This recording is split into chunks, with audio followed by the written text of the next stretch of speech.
Hello, Lucy and Conrad and Caleb. Spider-Man is here. The Avengers are here. And look, the Wasp is here. The Wasp is flying around. She knows I'm going to read a story about her and Giant Man, and she wants to listen in. How about that? Y'all will let her listen in too? All right, let's go. This is the story about Giant Man and the Wonderful Wasp and the coming of the magician. All right, at last, Giant Man has learned to use his great power of growth to its best advantage. All right, let's see how this works out. All right, again, we just see the banner of this story. Giant Man and the Wonderful Wasp, the coming of the magician. Passers-by in Midtown New York are suddenly startled to notice a 12-foot tall costumed figure activate a skyhook at the side of a building by remote control. Well, I'd be startled if I saw anybody 12 foot tall. Oh my. Then, before anyone realizes what is happening, the gigantic adventurer leaps up, catching the descending ring, which pulls him aloft to the upper stories as he swings toward the wall. And then, it worked like a charm, says Giant Man. Fastest method of reaching my oversized lab that I've ever created. All right, so he swings through the air with the greatest of ease. I'm glad I reached here before the Wasp. I have a real surprise for her, and I want to get it all prepared perfectly before she arrives. First thing to do now is take a shrinking capsule. What I have to do now can be done better while I'm ant-sized. And so he shrinks down, and look, there it is, just where I left it. It's taken me months to get up the courage, but I'm finally going to offer Jan an engagement ring and ask her to marry me. Wow, this is a big step for Henry Pym. The jeweler lettered the inscription perfectly, just as I asked him to. And inside the ring it says, I love you. How sweet. All right. While I'm ant-sized, I can examine the stone more perfectly than any diamond expert. It has a full 58 facets, and every one is flawless. It's a perfect, pure white gem. Do you see the angles that are on this diamond? Each one is called a facet, and the more facets, the more carefully crafted the diamond is, the more it will sparkle. All right, so this is a sparkly, beautiful, sentimental ring. Everything is ready for her. I just have to pray that she says yes. And now, my antennae are tingling. It means she's approaching. I'll hide the ring fast. And here she comes. Hi, Hank. Like my new hairdo and headpiece? He says, you'd look gorgeous in a fright wig, Jan darling. Well, I suppose that's kind of sentimental. What say we switch back to normal size, boss man? And then she thinks, strange, I've never seen him look so nervous before. Sure, Jan, the bigger you are, the more of you there is for me to enjoy looking at. Well, Henry Pym is just full of compliments today. And Jan thinks, Hank is great with the compliments, but he never thinks of marriage. She's so wrong. This is as good a time as any to try to make him jealous.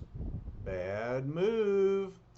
Oh, I just remembered, Hank, says Jan. I have to be running now. I'm invited to a party.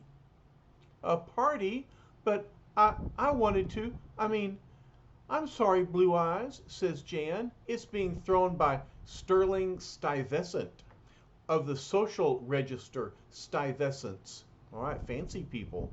We've known each other for years, and tonight I suspect he's going to propose. So, Jan is facing the prospect of two proposals. And then she thinks, there, if Hank has any feeling for me at all in that scientific heart of his, that ought to stir him into some action. And if this doesn't work, I'll just have to give up. Well, if she hadn't tried this trick, she'd be proposed to by now. But Hank says, what a fool I was, thinking she cared for me. I even bought the ring. She'd probably have laughed in my face if I offered it to her. How sad. I should have known. An ex-debutante, a blue blood, the cream of society. She gets her kicks being my partner in peril, but when it comes to romance, she wants someone as wealthy as she. So he's angry and tears the curtain down. And then he throws the ring away. That's what I get for outclassing myself, for trying to get out of my league. I'm just a scientific adventurer. I was never cut out to be a Don Juan. Don Juan is a famous woman's man. So upset, so frustrated is Henry Pym that he doesn't notice one of his observer ants trying desperately to signal him via his cybernetic communicator. He goes on thinking, but I'll never stop loving her, even though she never suspects it. I guess there's no place for marriage in my life anyway, between my experiments and my crime fighting, and so long as I remain a member of the Avengers, I must be on call 24 hours a day, so perhaps it's all for the best. And look, there's the ant trying to signal for his attention. Finally, my communicator, Henry Pym notices. I'm being summoned. Something important must be happening. An image is forming. It appears to be a stage magician, but he isn't doing anything wrong, merely performing the usual theatrical tricks. And yet his eyes look sinister, merciless. The ants must have a reason for projecting this image. He even has an evil-looking mustache. Now they're showing me the building where I can find him. Wait, that's the building where Sterling Stuyvesant lives. Can there be some connection between that evil-looking magician and the party Jan is attending? I'd better become ant-sized fast and not waste a second. So he shrinks down, and there are his flying ants, ready to carry him off in his little chariot. Let's go, my loyal winged steeds. I have a feeling we're heading into a great adventure. But let's go back just a few minutes to the scene of Sterling Stuyvesant's party. And Sterling says, I have an important question to ask you tonight, Jan dear. If it's what I think it is, Sty, I wish you wouldn't. Nonsense, darling. There's a time and place for everything, and I can't think of a better time and place than this. Jan, we've known each other since we were youngsters in Southampton. You know how I feel about you. Sty, please, let's save it till later, till after the party. Okay, then, we'll get the party over with as soon as possible. May I have your attention, friends? I want to announce our entertainment for tonight.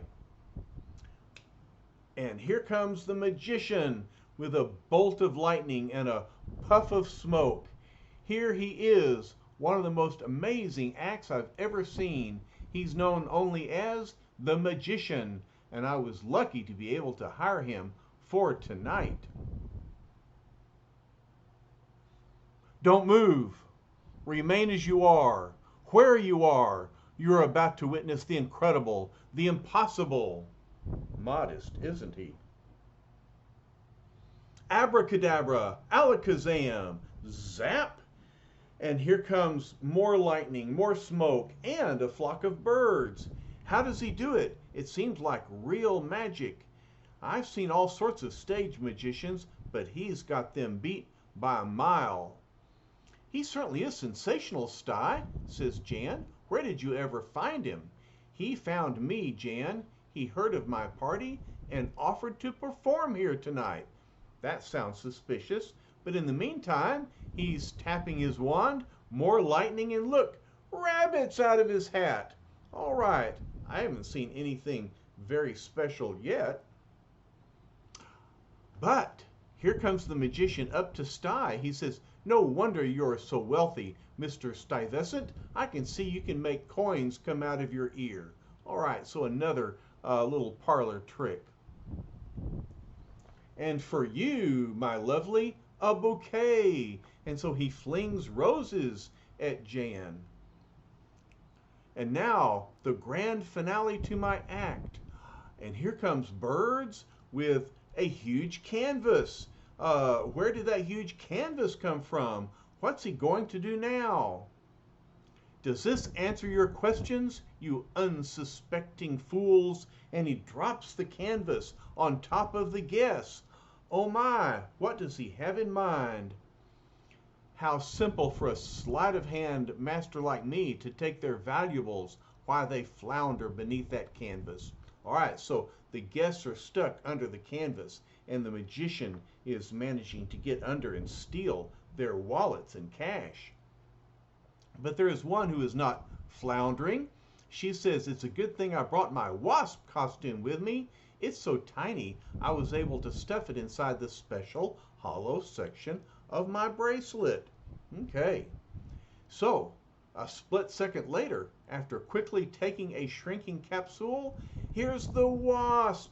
She says, now, Mr. Magician, whatever your little game is, we'll see if the Wasp can put a stop to it. All right, go Wasp, go. Go Wasp. She's getting excited about seeing this part of the story. All right, she's just flying all around in excitement.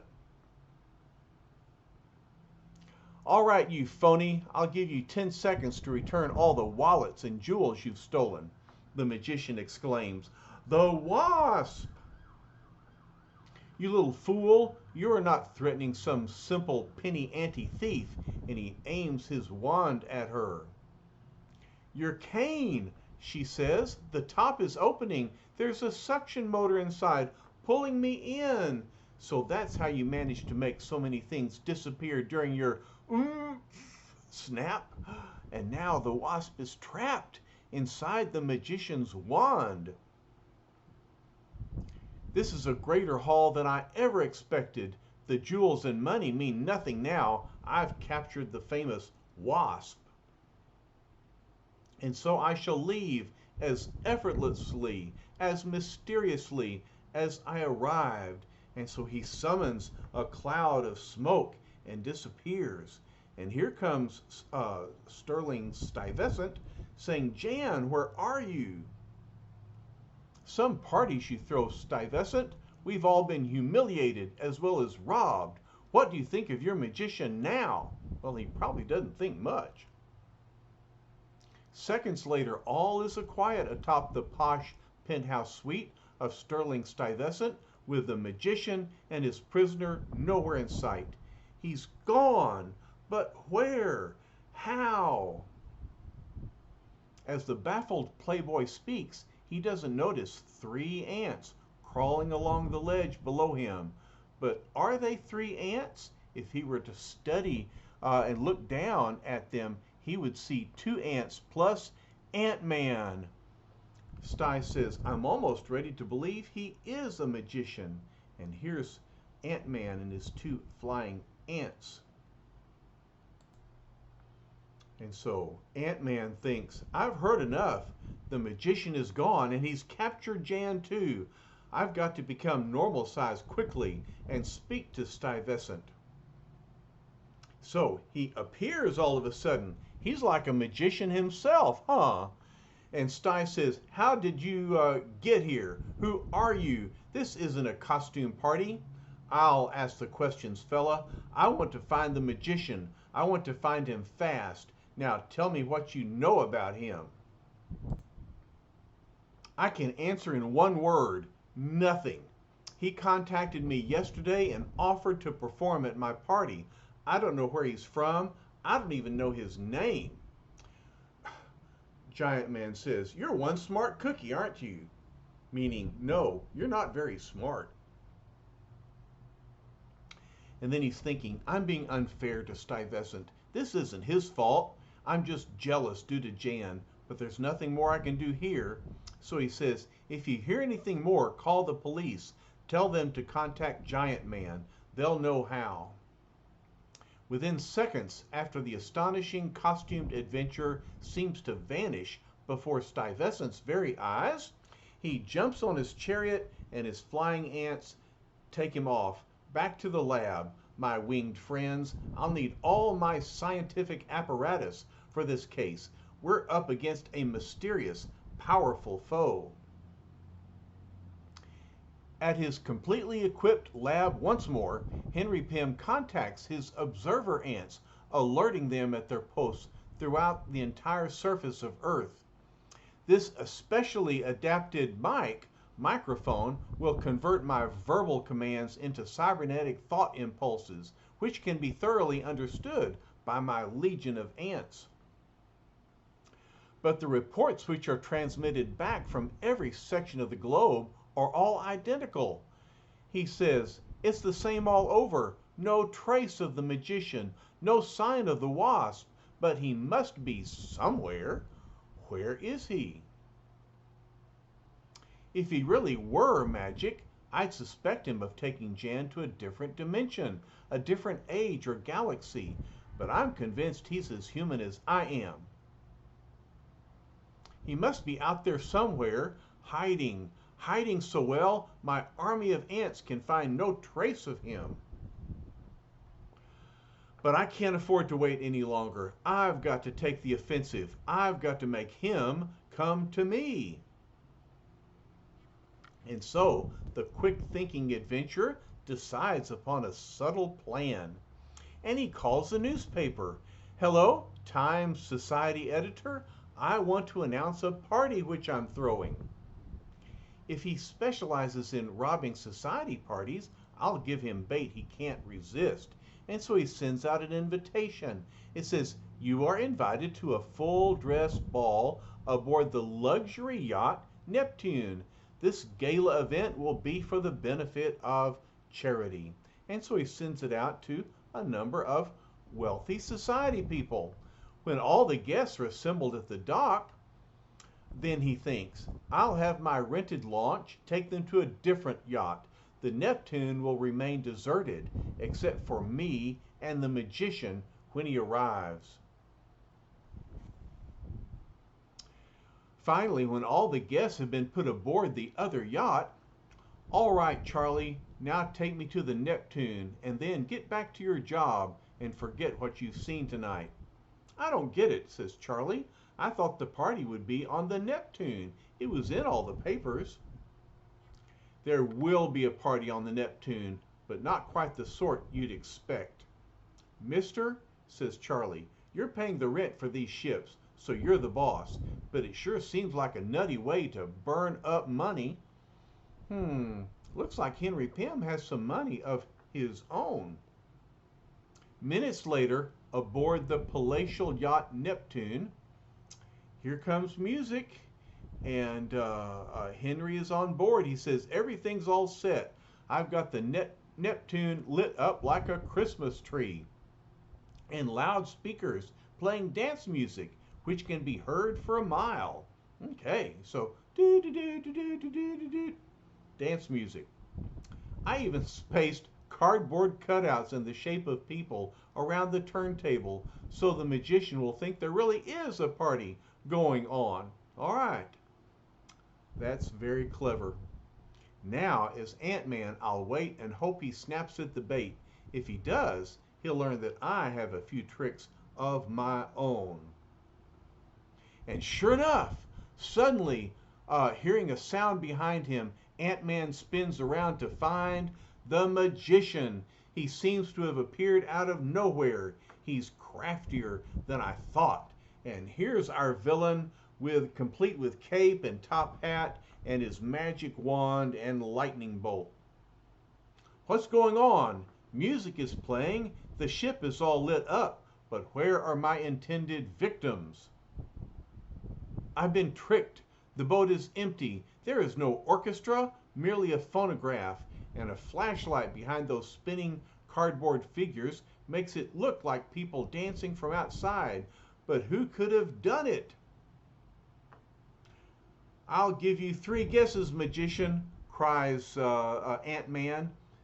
The magician thinks, it's a voice from nowhere. I've got to escape. What's your hurry, my overdressed friend? Don't you like parties?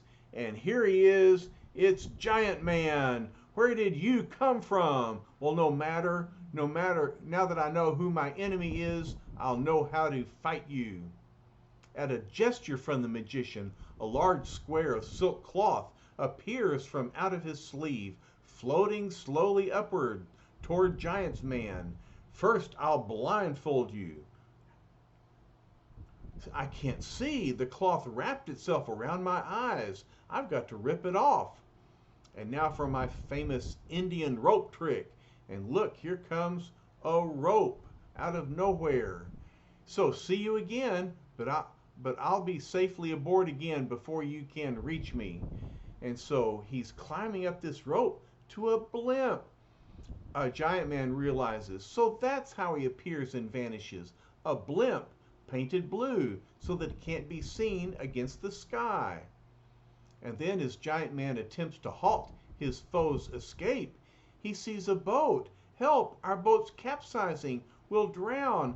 Help! Of all the times for that to happen. And so Giant Man is distracted by an emergency.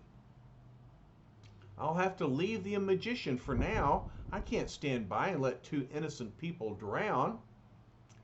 Lucky I'm tall enough to place my feet on the riverbed, giving me leverage enough to easily right the sailboat. And so the girl says, thank heavens we're saved. It seems like a miracle. The guy says, look who it is. It's Giant Man.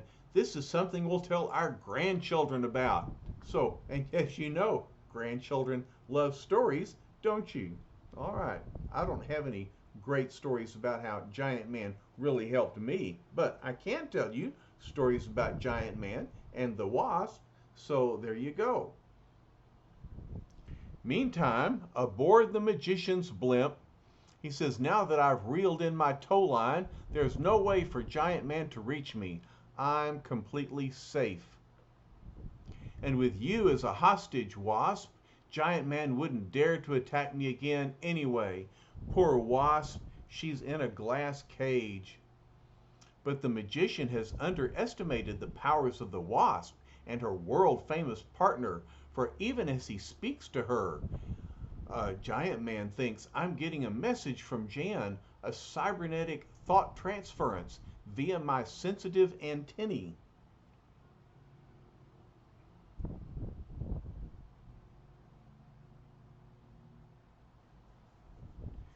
She's safely aboard the blimp.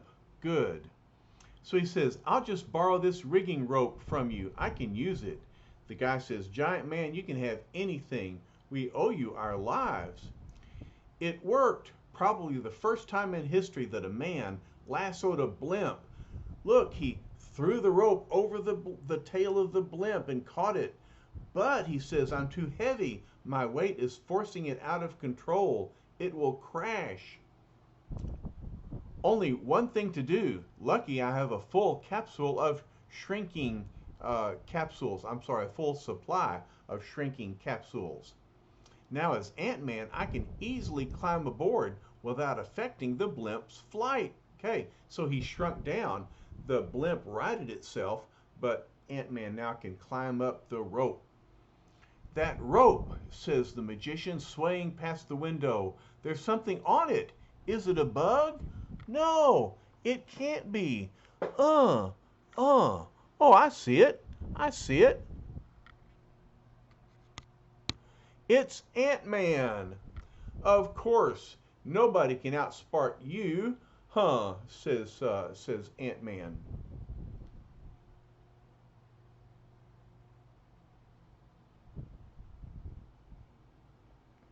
If you're what I think you are, I'll step on you and, oh, I missed. You'll have to be faster than that, big man. Wasp cries, Ant-Man, hurry, get me out of here.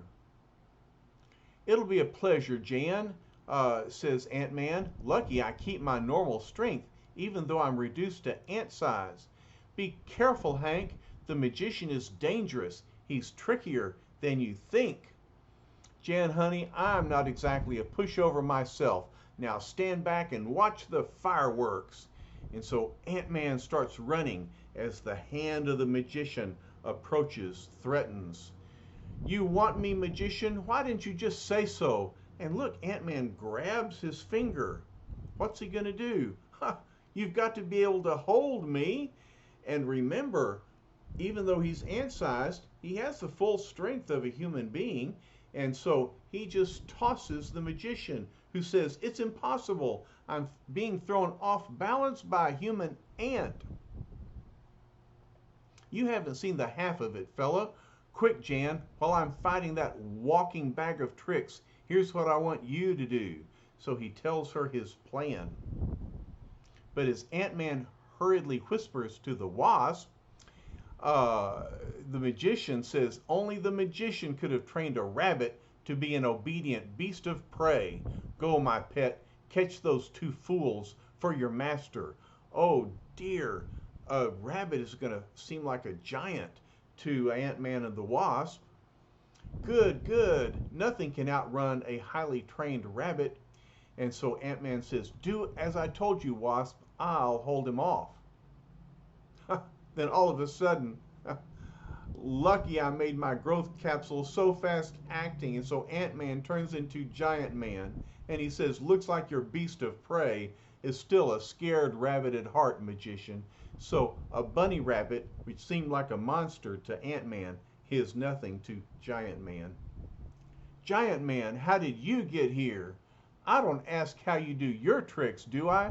Now just stay where you are, fella. This'll only take a minute. And he thinks, I hope Jan is carrying out my orders. The magician says, I'll still triumph over you. Because of your huge size, you're more vulnerable than anyone to my greatest power, hypnotism.